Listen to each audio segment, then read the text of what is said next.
Hey, welcome back. You already know who I am. Welcome to Epic Conversation. Great laughs, great stories, great art, just plain old greatness. I welcome you, ladies and gentlemen. Conversations with the Media Prince.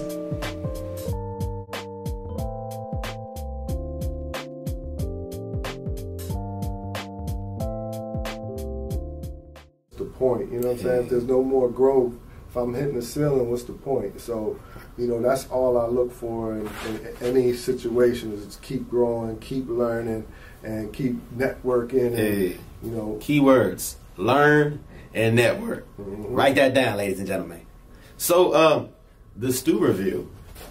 Tell us about that. How did you start that? I've been able to check in a few times. Great for the culture. Yep. What made you create that, and what was that idea like? What was that process like? The pandemic made me create it. You know what I'm saying? Being quarantined and everybody being kind of inside, and it like at the point that the pandemic really hit and shifted everything. I guess that was in like, what was that, like March of 2020 maybe? Yeah. Something like that. That's exactly when everybody was like, "What's going on?" That's when all the labels shut down. Like when I saw the NBA put out a statement, I was like, oh, okay, this is about to be crowds real. At the sporting events, like it was a real, like we really was shut down, and it was like, man, but you know, we still had to live and thrive, and we still, you know, the industry still had to operate, and they just had to figure it out, so everything kind of went virtual, and you know, it was the Zoom boom, you know what I'm saying? It was everybody, I know Zoom made billions of dollars in the pandemic because everybody went to Zoom, you know what I'm saying? So that's what I did. I went to Zoom too, and the premise started with, I don't know if you remember, like back in the day, okay, so at radio, when I was at radio, my capacity as mix show coordinator, assistant program director, I created a system called the Mixers Meeting, which we basically would meet. It sounds simple, we just meet with your mixers, right? But what I added the component of having the record labels send down reps from the labels in New York, send down, y'all come down, bring us some lunch, and play us and talk to us about everything you got. If you got an artist that's available, bring them too. And that's what it evolved into, to where, you know, basically every other week at the radio station, we had mixers, we had food, we had record label execs, we had artists vibing, you know, networking, you know, they were playing us their priorities and what they wanted done in mix shows. So, and I took that and made it an event in the community here in DC, where I would have DJs come out, label execs come down, a local artist come out, perform, you know, and we just all mash up and network. Still called it the Mixers Meeting. So that was the concept of the Stew Review when we hit the pandemic. Like, I still wanted to stay connected with my DJs in DC, with my record label affiliates in New York, and I wanted to keep us all connected. So I took it to Zoom during the pandemic, created the Stew Review, where that was the format when we first started it. We would have a record label exec and 3, 4, 5 DJs on that we would play that. If it was Columbia's, Def Jam, Soul, whatever Atlantic, whatever label it was, we would play their priorities, play videos on the Zoom, and just stay connected. And then it evolved from there, just like the Mixers Meeting did here, to where artists would get on, and then I just started spreading it beyond the, you know, the hip hop industry. And we have, you know, because I'm a firearms aficionado too. I'm a certified firearms instructor. I got credentials, you know what I'm saying? I don't know Wild West, Draco, Extendo, BS that y'all youngins be on, you know what I'm saying? I'm really certified. I'm really going to hit you, you know what I'm saying? Don't play with me, youngins. But we all about safety and education and defending the home front. It ain't about too much of anything else. But, you know, like, you know, just had those type of people on the Stew Review, people, you know, instructors that, you know, because in that world, it's not a lot of us. You know what I'm saying? It's not a lot of black and, you know, fire. There is, but they don't get highlighted, and they don't get the big sponsorships and like their counterparts do. So I wanted to do my little part to highlight them. So we brought them on. I've had Young Guru on. you know, Roddy Rebel, you know, I had a Young LB, if you know who Young LB is. No, you just hitting me. So Young LB is the originator and creator of Runts. You know what Runts is? Ooh, you know what Runts is? Yeah. You know what Runts is. Yeah, Runts. You heard of Runts, right? And I ain't talking about the candy, you know what I'm saying? but he's the creator of that. And you know Runts is a huge brand now. Huge. It's not just a weed strand. It's a brand. The clothing, marketing, events, lifestyle. I had him on the studio. But see, that's why you're peace too, because you get to just say, "Oh, I just was talking to the creator of Runts." Yeah, exactly. It's just like, Tuesday. It was actually a Monday, you know, when we did it. But but yeah, like, you know, it's fun to connect with people. I mean, Young LB, we connected talking about hearing people talk about their journey. Start, like, again, you said, when did you realize? It's like in the middle of him talking, he realized he was Young LB and start tearing up because of how far he came from. He really was like, in that moment, thought like, I really could be dead a long time ago, but I'm really here, a millionaire, and launched a multi-million-dollar brand, and I'm touching other brands. I'm raising up other young millionaires out the mud, getting them out the street, off the black market, doing legitimate business. You know what I'm saying? So it's touching to hear people's journeys like that. So similar to what we're doing right now. It's like I'm inspired by seeing people like the Media Prince and your climb, your consistency, your grind. Like all these people out here in our culture, is so inspiring to see that, stay connected with these people, and to talk to them and hear their stories. So that's where the Stu Review is at right now. We actually revamping it and making it, now that we kind of outside again, you know, we making it so we can be outside with it. So we're going to start doing it live from Washington, D.C.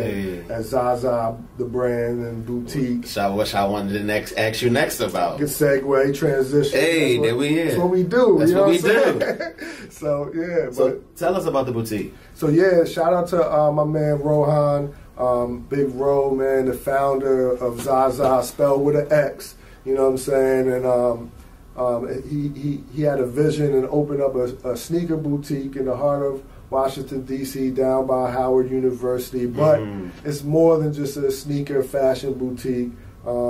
It's a cultural hub for the area. It's a spot where, you know, and I connected with Ro and came on and signed on to be, you know, VP of Marketing and Media for the brand, because it's bigger than just a store. And you know, we got together and, man, we done brought Benny the Butcher down there, and Trap Beckham, shout out to Kendra J, new artist on Def Jam, you know what I'm saying?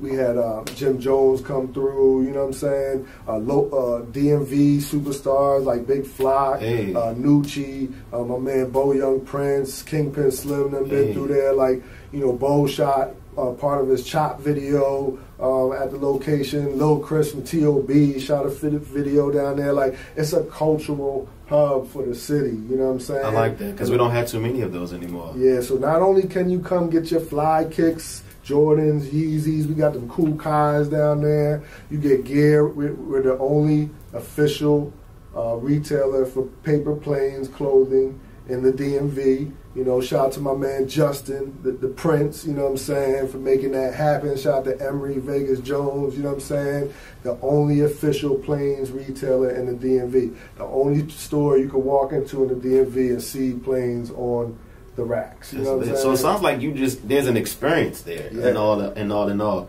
There's an experience there. You hit it on the head. That's what it is. Follow us, Zaza the brand on IG. Zaza with an X, XAZA the brand on IG. And then of course this whole interview you've been saying he's in the Def Jam Records jacket. So can't buy this. You know what I'm saying? They got to give you this one. Hey, man. So tell us that experience, your work with Def Jam Records, and what is that? Because I told y'all he's a certified music pusher. Like, this is who the artists run to. What is that space like? Man, it's dope, man. Again, like, through networking and learning, you know, being at radio, connecting with people on the label side of the game, but real connections, you know what I'm saying? So shout out to my man Sean Pecas. I don't know if y'all familiar with him. He's the OG GOAT in label marketing, promotions, did it for Def Jam during the heyday, was with Rock Nation and Hove, and currently works with it's a sporting agency he works for, but he works with D-Wade. He's a GOAT, you know what I'm saying? But he put me in probably like 6 years ago now, 7 years ago. He put me in while I was still at radio. He put me in as, a lifestyle rep, with the label, because he liked how I thought, how I approached it. It wasn't typical because I was at radio. Most of the people in promotion games come from promotions. Right. So I had a different view. I'm like, if y'all want to promote at radio, y'all need to get people from radio to, help with that. You know what I'm saying? Because I'm coming from the inside, so I can give you exactly, dynamics, data, analytics, and especially when it comes to our market, on how to approach our market. So shout out. And then from there, EP came in and took over when Pecos left, and shout out to Tina Nimini. She was at KYS back in the day running promotions, see how it goes. And I worked with her then. If I was a, asshole and cocky and feeling myself and carrying everybody, that all these people we see, they all go on and do other stuff. Like they say, the people you see on your way up, you're going to see on your way down too. Yeah. So, you got to keep it authentic and real out here, or else it'll come back and bite you in the ass. But all these people that I saw during the radio time allow me to flourish on the label side now, which is, I still work with Def Jam to this day. I also work an official lifestyle rep for the DMV for Columbia. And then a lot of the labels just call me if they need something in the market, like, what I'm saying, from Empire to Atlantic to, what I'm saying, like, because we all know each other, so it's just, so routine. You know what's so dope, and I hope we take this as a reflection moment, is see how you moved to the city for your rap career to end up becoming the person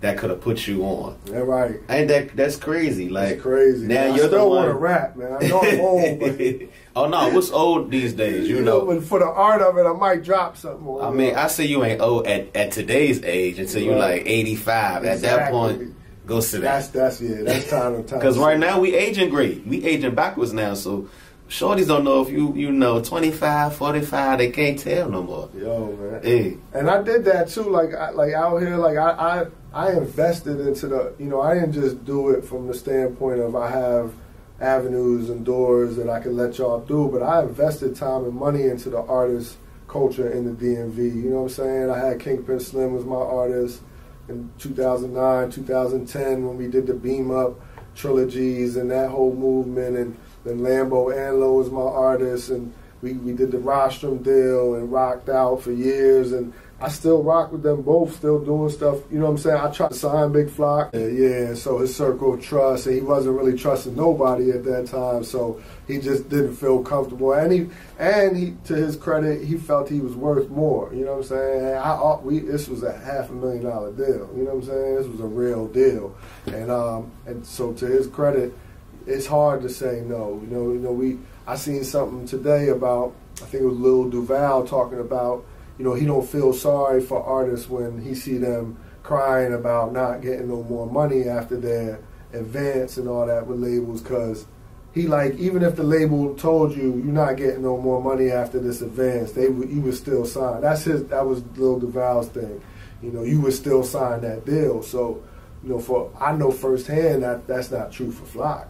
Because I put $500,000 in his face, you know what I'm saying? And he turned it down. So, I tried to sign Money Mar. Money Mar turned me down. Went with Empire. But I love all these brothers. I'm still behind doing whatever I can to support their career in whatever indirect way that I can.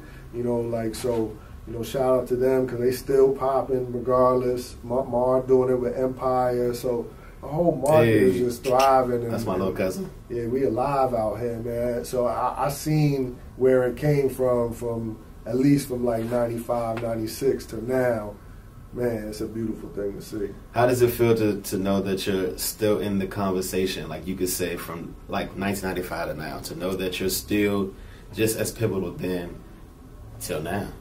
It's one. I'm blessed, you know what I'm saying? Because it could have been over a long time ago, you know what I'm saying? And I'm blessed, and I'm appreciative of the journey, you know what I'm saying? But in all of our journeys, we all got to play our part, you know what I'm saying? So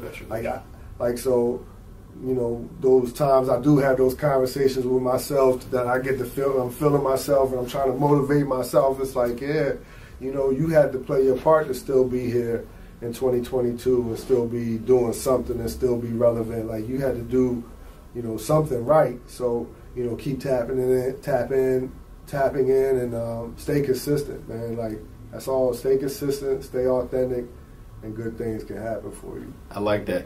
What would you say to that Peace dude that was packing up his car, get on that flight, coming here? What would you say to him? Man, yeah, come on. Like, don't exit, don't turn around, keep coming and get here and get to it. Like, that was the best move you ever made in your life, was deciding to, pack your bags, work that job for 2 weeks, get that $500 check, and move to D.C. with your homies. You know what I'm saying? That was not many people. Well, I'm not gonna speak on anybody else, but I know a lot of time. I know people personally that had chances to make those decisions and didn't make it and regretted it later on. So, again, like, I'm glad that I had whatever it was in me at that time that said, nah, I'm out of here. You know what I'm saying? Yeah, I got you. So, what's next for Peace Dude?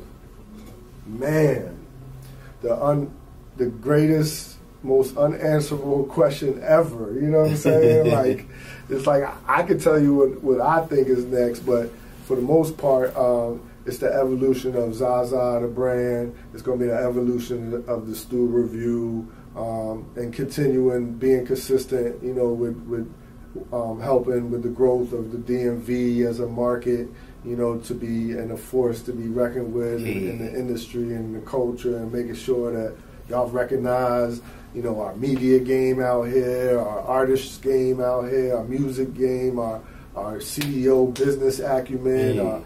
Shout out to Dre the Mayor and everything he's doing.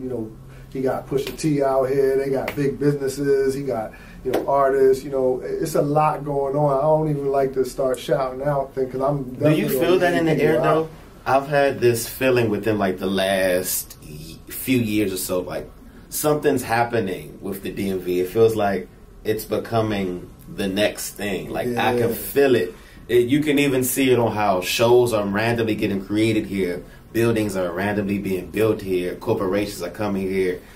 Do you feel that energy? I definitely feel it. Okay. It's evolution, man. It's all the work that all of us collectively have put in over the years. It's just it's going to happen. It happens everywhere, for everybody, for every market, and I do feel like our time, our real time to shine is coming. We've been shining, we've been here, we've been here, but it's really about to So basically, get up, get to work, and know what you're doing. So before I let you go, I like to play this famous game that I've done with everybody. It's called Either Or. Uh-oh. So I give you some hip-hop heads. The person you say stays. The person you don't say never existed, never made music. Mm-hmm. So remember, the person you say stays. Tupac or Biggie?